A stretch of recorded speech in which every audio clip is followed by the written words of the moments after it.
मुझे भी बताओ ना, अग्रसेन महाराज कौन थे? अच्छा बेटा, बताता हूँ कौन थे।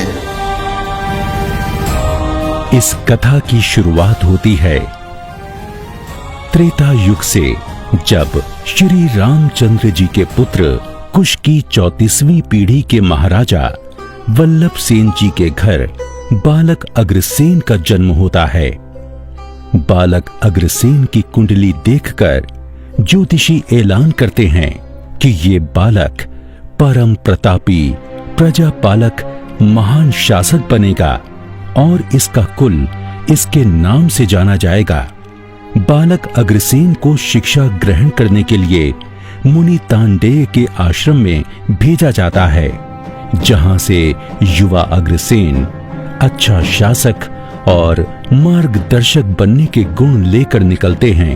तभी महाभारत के युद्ध में पांडवों की ओर से लड़ते हुए युवा अग्रसेन के पिता महाराजा वल्लभ सेन जी जब भीष्म पितामह के हाथों वीर गति को प्राप्त होते हैं, तब शोकाकुल अग्रसेन जी को भगवान श्री कृष्ण शोक से उभरने का दिव्य ज्ञान देकर पिता का राजकाज संभालने का निर्देश देते हैं। युवा अग्रसेन श्री कृष्ण जी के दिव्य ज्ञान को अपनाते हुए क्षत्रिय धर्म का पालन कर अपने राज्य का भार संभालते हैं।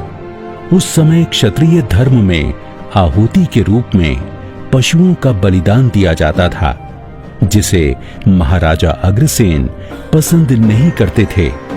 इसी कारण उन्होंने क्षत्रिय धर्म त्याग कर वैश्य धर्म स्वीकार किया और कुल देवी लक्ष्मी जी के मतानुसार उन्होंने अग्रवाल समाज की उत्पत्ति की और इसी वजह से उन्हें अग्रवाल समाज के जन्मदाता देव का दर्जा मिला।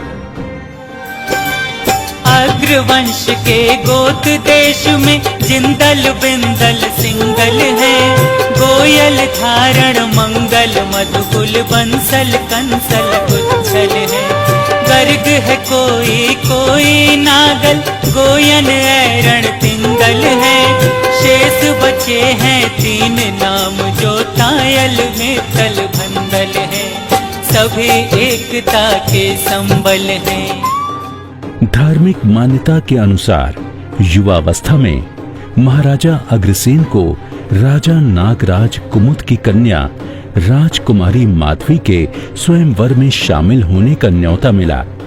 उस स्वयंवर में दूर दूर से अनेक राजा और राजकुमार आए थे। यहाँ तक कि राजा इंद्र भी राजकुमारी के सौंदर्य से वशीभूत होकर वहां पधारे थे। स्वयंवर में राजकुमारी माधवी ने राजकुमार अग्रसेन के गले में जयमाला डाल दी। ये 2 संप्रदायों, जातियों और संस्कृतियों का मेल था। जहां अग्रसेन सूर्यवंशी तो वहीं माधवी नागवंश की कन्या थीं। इस विवाह से इंद्र जलन और गुस्से में आपे से बाहर हो गए और उन्होंने प्रताप नगर में वर्षा होना रोक दिया, जिससे चारों ओर त्राही त्राही मच गई। लोग अकाल मृत्यु का ग्रास बनने लगे। तब महाराजा अग्रसेन ने इंद्र के विरुद्ध युद्ध छेड़ दिया। अग्रसेन धर्म युद्ध लड़ रहे थे तो उनका पलड़ा भारी था, जिसे देख देवताओं ने नारद ऋषि को मध्यस्थ बनाकर दोनों के बीच सुलह करवा दी। कुछ समय के बाद महाराजा अग्रसेन ने अपने प्रजाजनों की खुशहाली के लिए काशी नगरी जाकर शिव जी की घोर तपस्या की, जिससे भगवान शिव ने प्रसन्न होकर उन्हें मां लक्ष्मी की तपस्या करने की सलाह दी।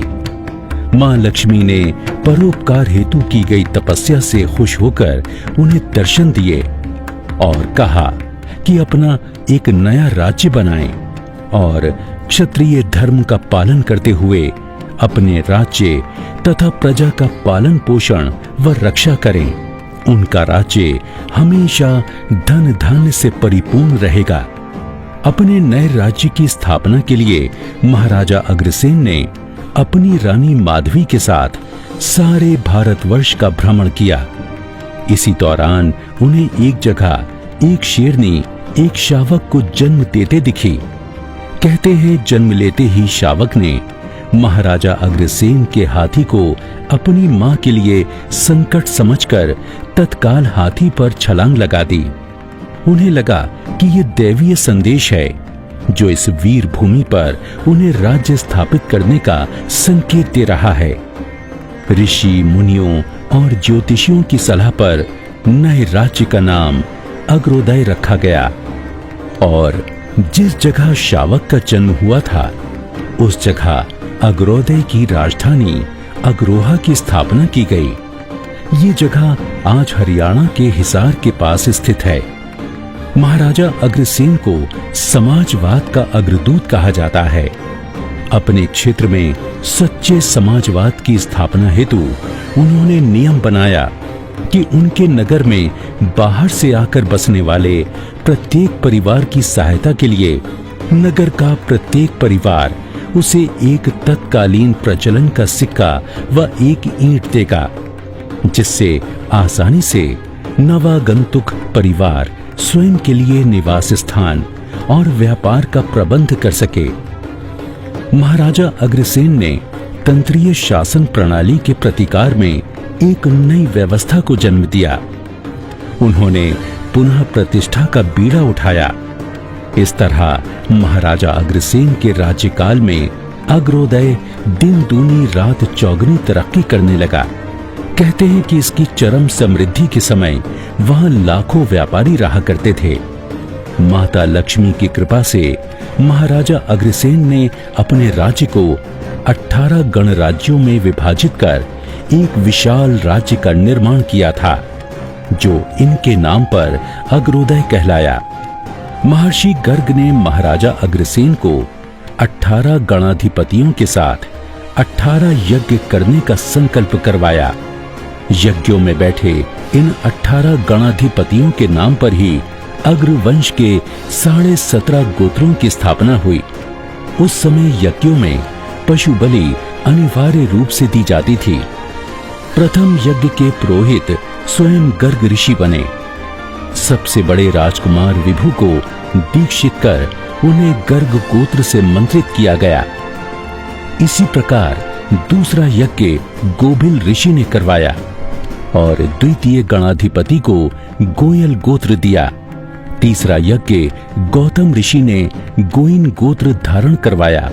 चौथे में वत्स ऋषि ने बंसल गोत्र, पांचवें में कौशिक ऋषि ने कंसल गोत्र, छठे शांडिल्य ऋषि ने सिंघल गोत्र, सातवें में मंगल जिंदल गोत्र, नवें में तांडेय ऋषि ने तिंगल गोत्र, 10वें में औरव ऋषि ने एरन गोत्र, 11वें में धौम्य ऋषि ने धारण गोत्र, 12वें में मुगदल ऋषि ने मंदल गोत्र, 13वें में वशिष्ठ ऋषि ने बिंदल गोत्र, 14वें में मैत्रेय ऋषि ने मित्तल गोत्र, 15वें कश्यप ऋषि ने कुच्छल गोत्र दिया। इस प्रकार 17 यज्ञ पूर्ण हो चुके थे। जिस समय 18वें यज्ञ में जीवित पशुओं की बलि दी जा रही थी, महाराजा अग्रसेन को उस दृश्य को देखकर घृणा उत्पन्न हो गई। उन्होंने यज्ञ को बीच में ही रोक दिया और कहा कि भविष्य में मेरे राज्य का कोई भी व्यक्ति यज्ञ में पशु बलि नहीं देगा, ना ही पशु को मारेगा, ना उसका मांस खाएगा, और राज्य का हर व्यक्ति प्राणी मात्र की रक्षा करेगा। इस घटना से प्रभावित होकर उन्होंने अहिंसा धर्म को अपना लिया। इधर अंतिम और 18वें यज्ञ में यज्ञाचार्यों द्वारा पशु बलि को अनिवार्य बताया गया, परंतु महाराजा अग्रसेन के आदेश पर 18वें यज्ञ में नगेंद्र ऋषि द्वारा नांगल गोत्र से अभिमंत्रित किया। ये गोत्र पशु बलि न होने के कारण आधा माना जाता है। इस प्रकार अग्रवाल समाज में आज भी 18 नहीं 17.5 गोत्र प्रचलित हैं। वृद्ध होने पर महाराजा अग्रसेन जी ने सन्यासी जीवन अपनाकर महालक्ष्मी देवी की तपस्या की और उन्हें प्रसन्न करके अपने संपूर्ण अग्रकुल के लिए आजीवन समृद्धि का वरदान पाया।